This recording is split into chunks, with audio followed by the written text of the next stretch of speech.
Lo dijo en la primera hora. Muy bien, seguimos 7:34. El gobierno y el movimiento indígena tienen un acuerdo general sobre los subsidios. Está claro que hay algunos temas sobre los cuales no se han logrado poner de acuerdo. Por ejemplo, dentro del acuerdo general, excluir del subsidio de los combustibles para los vehículos que tengan un cilindraje mayor a 2.201 centímetros cúbicos, los autos, para las camionetas con un cilindraje mayor a 3.001 centímetros cúbicos, los jeeps con un cilindraje mayor a 2.401 centímetros cúbicos y las motocicletas con un cilindraje mayor a los 301 centímetros cúbicos. Se incluye también a las personas naturales o jurídicas que sean propietarias de 3 o más vehículos, al tipo de propietario, una ONG, misiones internacionales, organismos internacionales y cuerpo diplomático, vehículos no matriculados, los vehículos cuyos propietarios tengan un ingreso igual o superior a $41,603 con un centavo al año. Eso, más o menos, da $3,466 mensuales. Ya, sobre eso hay un acuerdo. ¿En dónde no hay el acuerdo? Y le preguntamos ayer a Leonidas Sisa. Leonidas Sisa decía que, por ejemplo, sobre esto hay que excluir a los vehículos que hacen actividad productiva. Y claro, ayer en el diálogo que tuvimos con el presidente de la CONAIE, Belkis, y quienes hablan, había gente que decía, yo tengo una camioneta que tiene 4.000 centímetros cúbicos, pero es una camioneta de los 80s, que no la puedo cambiar porque no tengo plata, y esa camioneta cuesta entre $8,000 y $10,000. O sea, no es un vehículo de alta gama. Es una camioneta, decía uno de los oyentes, que sirve para el trabajo productivo y no tiene la posibilidad de renovarla. Entonces, claro, Isa decía, nosotros pretendemos que haya una exclusión sobre los vehículos que se dedican a actividad productiva y en esto no hay un consenso con el gobierno. Vamos a hacer el análisis con Mauricio Pozo, que está con nosotros, nos atiende de forma telemática, analista económico, exministro de Economía y Finanzas, a quien le agradecemos por conectarse a esta hora. Señor economista, bienvenido. Le saludamos Belkis Sánchez y quien le habla Fabricio Vela. ¿Cómo le va?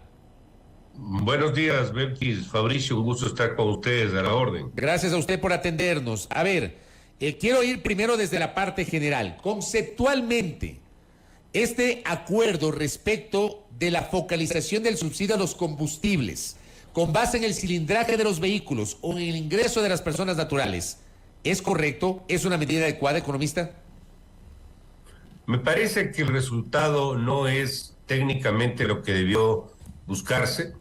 Cuando usted aplica un subsidio a cualquier tipo de servicio público, tiene que respetar cierto tipo de principios. Y esos principios no están respetados, y me voy a explicar. Tienen que ser temas absolutamente focalizados, tienen que ser temporales, no pueden generar distorsiones, ni lo que se llama en economía externalidades negativas o secuelas en otros sectores. Tiene que estar presupuestado en las cuentas públicas entre los principales principios. Cuando usted empieza a discriminar que no tiene subsidio porque tiene un carro de este cilindraje mayor, o que la camioneta para este tipo de servicio y no para este otro, lo que usted está provocando es lo que se llama una distorsión de precios. Y esto provoca serios problemas, no solo de control, sino que es un incentivo perverso a la evasión. El día de mañana usted va a ver, ojalá no ocurra, pero lo más probable es que eso suceda, empezar a encontrar formas como los consumidores empiezan a evadir el control estatal para poder seguir. ¿En base a qué se dice que es una camioneta, por ejemplo, de actividad productiva? Yo puedo sostener y explicar que mi camioneta grande que transporta bienes de consumo también es productiva. Mañana saldrá el otro señor, como el ejemplo que usted ponía, diciendo que es un carro ya de algunos años o una camioneta de algunos años y que no es de alta gama y también debe recibir el apoyo del Estado y el subsidio. Entonces, este tipo de discriminaciones generan los problemas de aplicación. Uno no puede, por lo tanto, subsidiar precios. Se tiene que subsidiar a sectores y de manera directa, pero no en la forma como se está haciendo. Es decir, si usted quiere, por ejemplo, subsidiar a la pesca artesanal porque les afecta un mayor valor del precio del diésel, entonces busquemos el subsidio al sector de la pesca artesanal de manera directa. Créditos más baratos, o si es transporte público, transporte de carga, importación de llantas con aranceles bajos o sin aranceles, y de esa manera, pero no con este tipo de diversidad de aplicaciones que va a volver una sopa real la aplicación de un esquema de esta naturaleza. Así que a mí no me gusta cómo está esto, contradice los principios, como decía, de lo que es un subsidio eficientemente aplicado y probablemente no dé los resultados que todos buscamos. Y cierro con esto. 50 años tenemos de producción petrolera y hemos tenido unos 50 años subsidios. ¿Y dónde está el beneficio que han tenido los sectores más pobres? Para el sector indígena, para el sector agricultor, para los artesanos, no ha llegado. Entonces lo que hace es aplicar de manera directa como le expliqué. Economista, pero a ver, con lo que acaba de decir, ¿usted cree que deben desaparecer todos los subsidios o deben mantenerse los subsidios para los que menos tienen? Conceptualmente hablando. Tienen que aplicarse los subsidios para los que requieren el apoyo del Estado y no de una manera discriminada, pretendiendo llegar a lo mismo, cosa que no se lo va a poder lograr. Por las razones que explico. Hay razones de aplicación que van a ser muy difíciles, no solamente de instrumentar, sino de controlar. Los subsidios, todos los países tienen subsidios, los ricos, los pobres, los de la derecha, los de la izquierda, pero tienen que ser bien instrumentados, bien establecidos, tienen que ser transversales. Mientras más simple sea un subsidio, mejor. ¿Sabe cuál es un buen subsidio? El bono de desarrollo humano, sin ser perfecto. ¿Por qué? Porque está focalizado, recibe el que tiene que recibir, etcétera. ¿Cuál es un mal subsidio? El de los derivados de los combustibles. Beneficia a los ricos, genera distorsiones, produce contrabando por frontera. ¿Quién le dice a usted que esto va a evitar el problema que tenemos de contrabando por frontera o la venta de combustible en alta mar? Probablemente no lo va a evitar, con lo cual no estamos arreglando el problema de fondo. Economista, buenos días. Sobre este tema y la discusión que se generó en esta mesa de diálogo, la postura del gobierno ha sido que, en efecto, hay que analizarlo a profundidad, pero sobre la base de criterios técnicos. ¿Es tan complicado aterrizar o llegar a un acuerdo en este sentido sobre la base de esos acuerdos técnicos que refiere el gobierno? A mí me parece que el objetivo de los grupos indígenas que han estado en las mesas es un objetivo que tiene una muy estrecha relación con objetivos electorales y políticos. Salir con una bandera diciendo conseguí que esto no suba es un beneficio político. Lo que usted tiene que hacer es situar el valor de los derivados, llámese gasolina o llámese diésel, al nivel que corresponde y que fluctúe de acuerdo al precio internacional. Ahora, si eso le va a producir un impacto negativo, como estaba explicando, a los que toman buses, a los chicos que están en la escuela o en el colegio, pues ahí demos el subsidio. Pero no generemos este problema, porque va a ser un problema el control y además la forma inclusive de recaudación de un esquema tan complicado, o empezar a discriminar que por cilindraje, que por tipo de carro, que por el salario al año, que por número de carro por empresa. ¿Quién le dice a usted que tener 10 carros de una empresa mediana que hace producción no es bueno? Es bueno. Sin embargo, de acuerdo a lo que se ha visto, creo que hasta el carro número 3 podría entrar subsidio, los otros ya no. Ese tipo de cosas no tiene sentido. Usted dice, no me gusta este acuerdo. ¿Usted cree que se puede mejorar en los términos que ha anunciado el gobierno? ¿Se puede mejorar este compromiso sobre el tema de subsidios? Ya le veo difícil dar retro en estas cosas. Políticamente puede ser riesgoso. Yo no sé si esto, por ejemplo, va a evitar un problema de una protesta en las próximas fechas. No sé. No sé cuál sea la agenda real de los movimientos que han estado atrás de este tema. Recuerde algo, Fabricio, el año 19 que tuvimos el problema que tuvimos, cómo se inició el problema o cómo se inició la protesta? Con una posición de los señores transportistas, recordará usted. Y eso después fue creciendo, se añadieron ya otro tipo de ingredientes de la situación y terminó con el objetivo de buscar la destitución del expresidente Moreno. Es lo que se buscó. En el problema que tuvimos hace pocos meses, en junio, yo no veo que hubo tanta diferencia respecto a lo que pasó en el 19. Pero también si hacemos, se buscaba eso, pero si claro, con el presidente Lazo. Pero si hacemos una mirada retrospectiva a octubre de 2019, usted recordará, economista, que durante septiembre a todos los ecuatorianos, es más, a usted lo entrevistamos en su momento, a usted y a otros analistas económicos, lo que estaba en el radar era el incremento del IVA, era proponer a la Asamblea Nacional un incremento de 2 a 3 puntos porcentuales del IVA. A todos, incluyendo al sector empresarial, nos estuvieron hablando del tema durante todo el mes de septiembre. Y llegamos al 1 de octubre y de pronto resulta que se decantaron por la eliminación de los subsidios sin diálogo previo, sin socialización, sin nada. Eso fue lo que pasó, economista. Sí, o sea, no le digo que estuvo bien instrumentado. Lo que le estoy diciendo es que eso empezó con una protesta por un tema en particular y terminó con un objetivo de destitución del presidente de la República. Lo mismo de junio, a mi criterio. Sí, ¿por qué hago esta referencia? Porque ¿quién le dice a usted que el día de mañana no vuelva a aparecer un objetivo político peor ahora que poco a poco vamos caminando, en este caso, a las elecciones seccionales?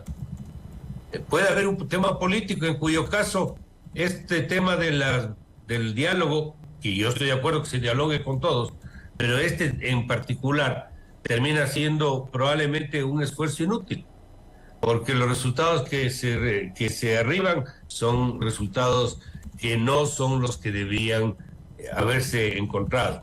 Si usted les pregunta a los técnicos del gobierno, no lo van a decir públicamente, pero lo puedo garantizar que no están de acuerdo en la forma como se está cerrando, al menos este tema de los precios de los derivados. Esa no es la forma ni siquiera internacionalmente adecuada de cómo cerrar un tema de un subsidio tan sensible como este. A ver, quiero entender con lo que le hemos escuchado en este diálogo, economista Pozo. Usted señala los subsidios, obviamente deben llegar a los que necesitan. En lo personal, yo he expresado esto públicamente desde hace rato y estoy en lo conceptual totalmente de acuerdo con esa visión. O sea, los subsidios no pueden beneficiar a los que más tienen que beneficiar a los que menos tienen, pero lamentablemente en este país no se encuentra una fórmula mágica para poder focalizar. Y ahí va mi pregunta. ¿Usted es partidario de la focalización o no? Y si es partidario, le pregunto, ¿hay o no fórmulas de focalizar los subsidios? ¿Cómo instrumentar? Claro. La focalización de los subsidios es un instrumento válido que se puede aplicar. Los subsidios no son ni malos ni buenos. Los subsidios tienen que guardar ciertos principios a que sean buenos. Y si no los guardan, son subsidios mal aplicados. Eso es lo que si usted me pregunta, no hay fórmula mágica, hay una sola forma. Uno no puede subsidiar precios. Uno tiene que subsidiar beneficiarios. ¿Y qué significa esto? El precio tiene que ser el mismo para todos. Pero el que necesita un apoyo del Estado, pagando ese precio que paga el rico y el pobre, ese va a recibir el beneficio del Estado. Ese de manera focalizada y directa. Entonces, no me parece a mí que por salir de una situación de ver qué se hace con el tema de los subsidios, se aplique algo que en la práctica no va a dar el resultado que tiene que dar. Correcto. Usted dice entonces que todos paguen el mismo precio, pero que los sectores que deben beneficiarse del subsidio reciban ese beneficio. Ahí usted habla, por ejemplo... Reciba el beneficio que les compense... A eso me... Total o parcialmente el impacto. ¿Qué puede compensar, por ejemplo? Tomando como la explicación que usted señala, que se elimine el subsidio para todos, pero resulta que se establezca esta compensación. Por ejemplo, para quien tiene una camioneta de trabajo que no es un vehículo de alta gama, vuelvo a poner el ejemplo que ayer nos escribió un oyente. Un vehículo, nos decía ayer, tengo un vehículo de 4,000 centímetros cúbicos, que es un vehículo viejo, es un vehículo que hoy cuesta entre 8,000 y 10,000 dólares, que lo utilizo para mi actividad productiva, es un vehículo de trabajo, no es un vehículo de lujo, no es un vehículo de paseo, no es un vehículo de alta gama, pero tiene este número de centímetros cúbicos. ¿Qué hacer con los automotores eliminando el subsidio y planteando esta compensación? ¿Cómo compensamos a los vehículos o a los usuarios que se dedican a las actividades productivas. Señor economista.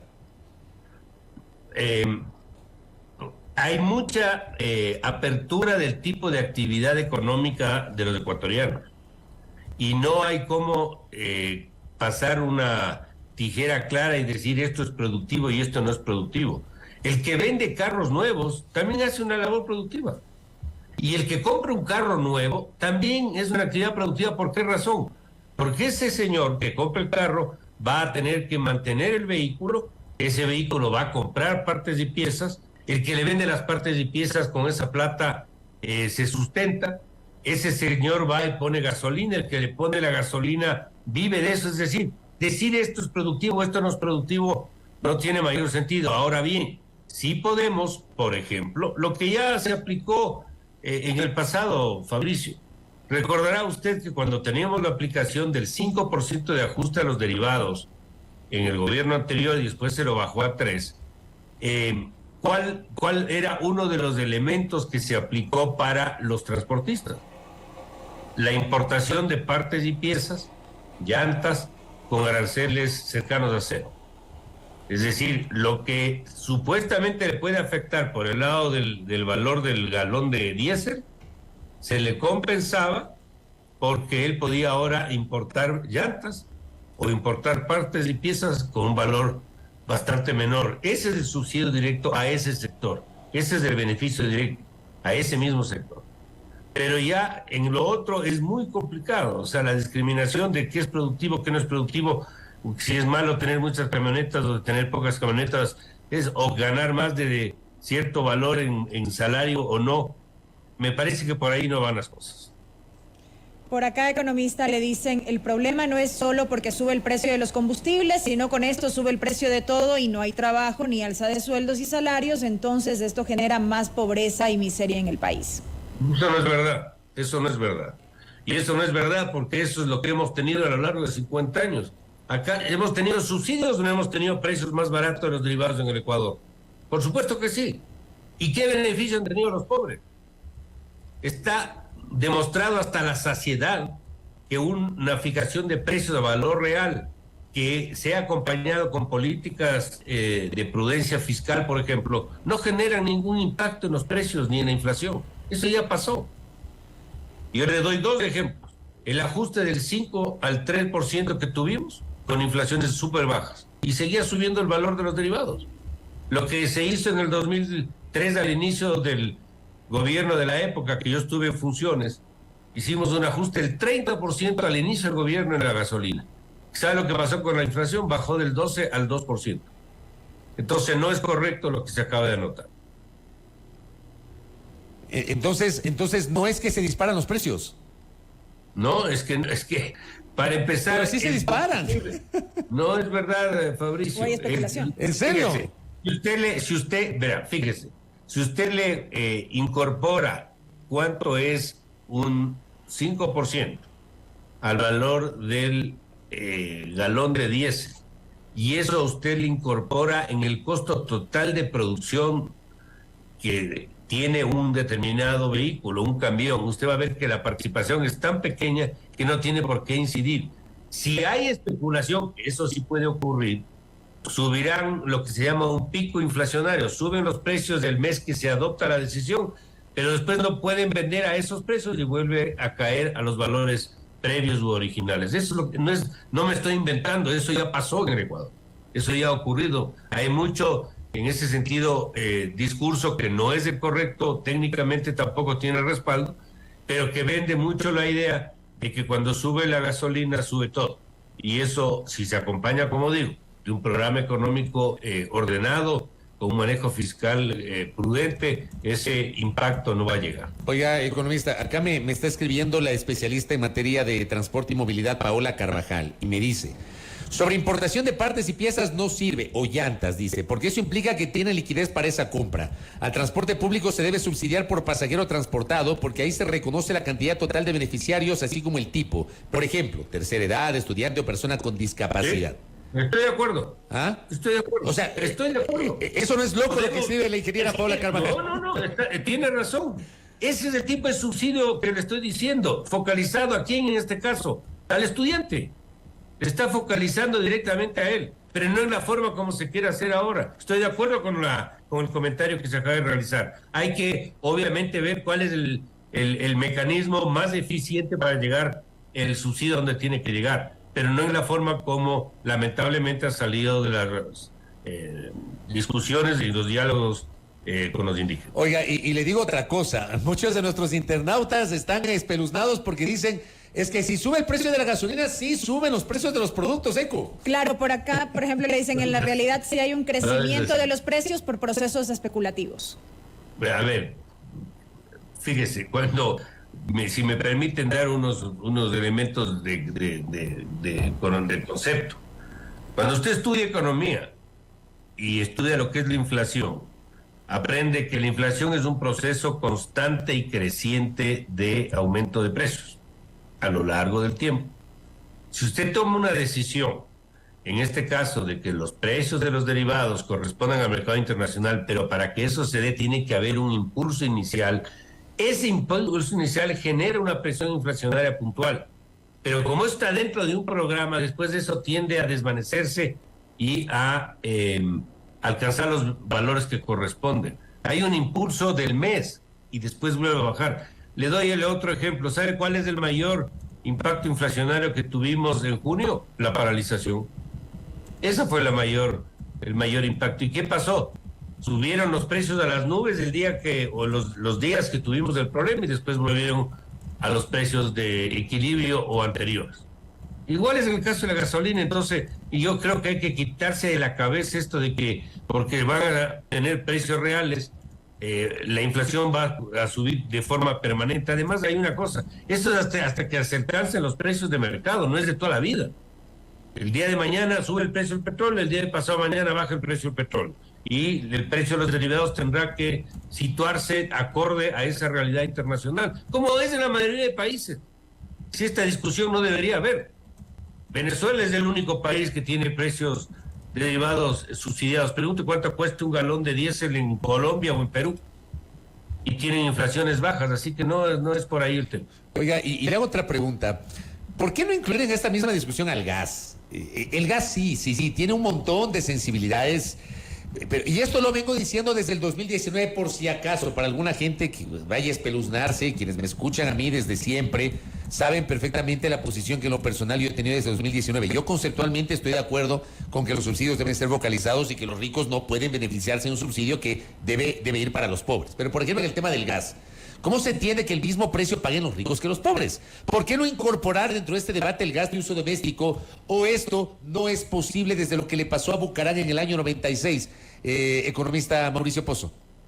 Desde una visión estrictamente técnica, lo que usted dice es correcto. Debería estar toda la gama de derivados en estas discusiones de cómo focalizamos mejor. El problema, yo creo, es fundamentalmente político. Que con toda la debilidad del gobierno, meterle al gas en una discusión de esta naturaleza probablemente le genere más perjuicios que beneficios. Además, el impacto fiscal del gas ya no es lo que se tuvo años atrás. Tiene menos importancia. El grueso está en el tema, como sabemos, del diésel y de la gasolina extra. Correcto, economista. Y aprovecho para preguntarle, en medio de estos diálogos, se viene el último tramo del año, estamos 18 de octubre, o sea, tenemos a la vuelta de la esquina la presentación de la proforma presupuestaria a la Asamblea Nacional para el ejercicio fiscal del 2023. Ya este mes, ¿no? Sí, claro, el 31 de octubre o de noviembre parece que es la fecha. El ministro de Economía y Finanzas viajó a Washington el último fin de semana y aparentemente el gobierno tiene necesidades de financiamiento de los multilaterales por $2.500 millones más menos, y no se descarta un nuevo acuerdo con el Fondo Monetario Internacional a propósito de la reunión que tuvo el ministro de Economía y Finanzas, Pablo Arosemena, con la directora del FMI. ¿Cómo ve usted el último tramo del año, economista? ¿Cómo se proyecta el cierre? Bueno, estamos cerrando un año que va a tener un crecimiento económico muy bajo. La estimación del Banco Central es que el país crecería este año 2022 en el 2.7%, perdón. Y para el próximo año la perspectiva es del 3.1, es decir, muy similar. Eso es un crecimiento muy pequeño que no va a permitir recuperación de algunos indicadores como el empleo, como la recuperación de los niveles de pobreza y otros más. Entonces, me parece que ese es un resultado. Sin embargo, en los indicadores macroeconómicos de coyuntura de corto plazo, como es por decirle la reducción del déficit fiscal o la recuperación de las reservas internacionales, los índices son buenos. El gran problema es que como tenemos estos temas políticos que dan vuelta de manera permanente en decisiones económicas, como es promover mañana, por ejemplo, una ley laboral o reformas a la seguridad social, etcétera, eso impacta en un indicador que se llama riesgo país. Y con un riesgo país como el que tenemos de 1.700 puntos, salir a buscar financiamiento internacional es imposible, porque nos tocaría pagar tasas del 20% que son impresentables. Políticamente también son impresentables. Dicho esto, como el tamaño del Estado no se ha reducido como se lo debió haber buscado, el país va a necesitar nuevo financiamiento. Y el que le queda como fuente de financiamiento barata es la banca multilateral. ¿Esto qué significa? Que tendrán que nuevamente acercarse al Fondo Monetario y a los otros bancos multilaterales para buscar un nuevo acuerdo. Habrá que ver qué se establece en ese nuevo convenio. Correcto. Economista, gracias por el tiempo y por su posición en torno al tema de los subsidios a los combustibles. Muy amable. Gracias, Fabricio, gracias por todo y siempre lo. Gracias a Mauricio Pozo, exministro de Economía y Finanzas, conversando aquí en A Primera Hora. Por si acaso, claro, ahí veía algunos mensajes. Antes de Mauricio Pozo estuvo Gary Espinosa de la FENOCIN. Para quienes pedían Sí. la contraparte, ¿no? Claro, nos pedían la contraparte, pero lo tuve a Gary Espinosa primero. Obviamente, esa es la naturaleza del espacio. Tuvimos al señor Espinosa con una posición distinta, al señor economista Pozo con una posición distinta. O sea, procuramos en el espacio tener evidentemente diversidad de criterios en torno a los temas de la agenda nacional, ¿no? Juan Pablo Jaramillo, que también me escribe, me dice: el subsidio al transporte de pasajeros no debe ser en función del número de pasajeros, como lo sugirió Paola Carvajal, que nos escribió. Eso lleva a que ciertas rutas urbanas sean más rentables que otras y la gente viaje amontonada. Ya les voy a enseñar, me he guardado ese video, un video que vi ayer de gente que iba en el estribo de un bus, ¿verdad? El subsidio en transporte de pasajeros debe ser por kilómetro recorrido y por tiempo de ruta. Eso sí se quiere un transporte de pasajeros de calidad. Interesante lo que nos ha planteado Juan Pablo Jaramillo, en contraposición a justamente el comentario que hacía Paola Carvajal. Y gracias, don Nahuel, correísta, lacista, morenista. Bueno, uno ya está bañado de aceite con eso. Primera Plana. Todas las noticias, todas las voces.